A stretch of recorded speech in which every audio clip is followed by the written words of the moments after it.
भारत की संसद ने अभी अभी एक बहुत बड़ा फैसला लिया है जो आने वाले सालों में देश की बिजली और ऊर्जा नीति को बदल सकता है। ये फैसला है शांति बिल 2025 को पास करने का। शांति का पूरा नाम है sustainable harnessing and advancement of nuclear energy for transforming India.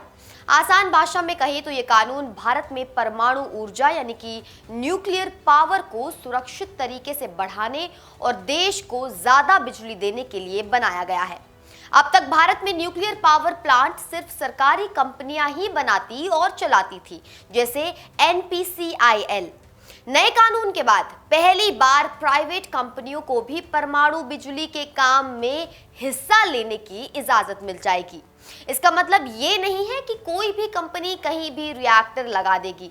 इसके लिए सख्त सरकारी लाइसेंस, मंजूरी और लगातार निगरानी होगी। सरकार का कहना है कि अगर भारत को कोयले पर निर्भरता कम करनी है और ज्यादा साफ सुथरी बिजली यानी क्लीन एनर्जी चाहिए है तो न्यूक्लियर पावर बढ़ाना जरूरी है और सिर्फ सरकारी कंपनियों के दम पर यह काम इतना जल्दी नहीं हो पाएगा। इस कानून से पहले भारत में दो बड़े नियम चलते थे, 1962 का एटॉमिक एनर्जी एक्ट और 2010 का civil liability for nuclear damage act. शांति के आने के बाद इनकी जगह एक नया एकीकृत कानून ले लेता है। खास बहस उसी पर है। 2010 वाले कानून में अगर किसी न्यूक्लियर प्लांट में हादसा होता तो सिर्फ प्लांट चलाने वाली कंपनी ही नहीं बल्कि रिएक्टर या पार्ट्स बेचने वाली सप्लायर कंपनी पर भी कुछ जिम्मेदारी यानी लायबिलिटी डाल दी गई थी। इसी वजह से कई विदेशी कंपनियां भारत में न्यूक्लियर प्रोजेक्ट लेने से डरती थी। नए शांति कानून में साफ कर दिया गया है कि दुर्घटना की पूरी कानूनी जिम्मेदारी सिर्फ प्लांट ऑपरेटर की होगी, सप्लायर की नहीं।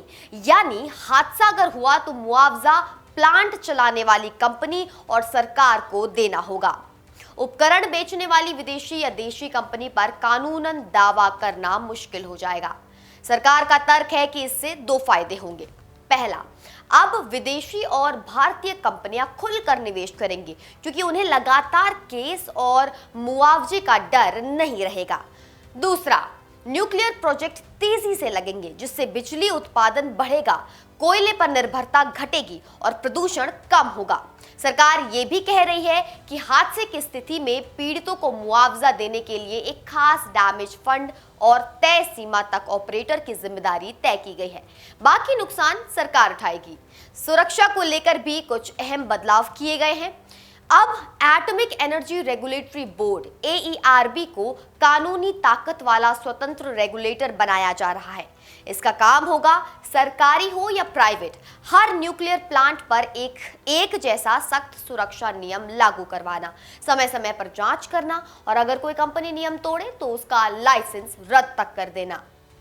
हादसों से जुड़े मुआवजे के मामलों के लिए एक अलग क्लेम कमीशन बनाने की बात भी कानून में कही गई है ताकि पीड़ितों के केस जल्दी सुने जा सके। विपक्ष और कई विशेषज्ञों की सबसे बड़ी चिंता यही है कि सप्लायर की जिम्मेदारी लगभग खत्म कर दी गई है। उनका कहना है कि 2010 का कानून भोपाल गैस त्रासदी और चेरनोबिल जैसी घटनाओं से सीख लेकर बनाया गया था ताकि कोई भी कंपनी लापरवाही करे तो वो सिर्फ लाभ नहीं नुकसान भी उठाए। आलोचकों के मुताबिक शांति कानून से सप्लायर्स को शांति और राहत मिलती है, लेकिन अगर भविष्य में कोई बड़ा हादसा हुआ तो आम लोगों और सरकार पर बड़ी कीमत का बोझ आ सकता है।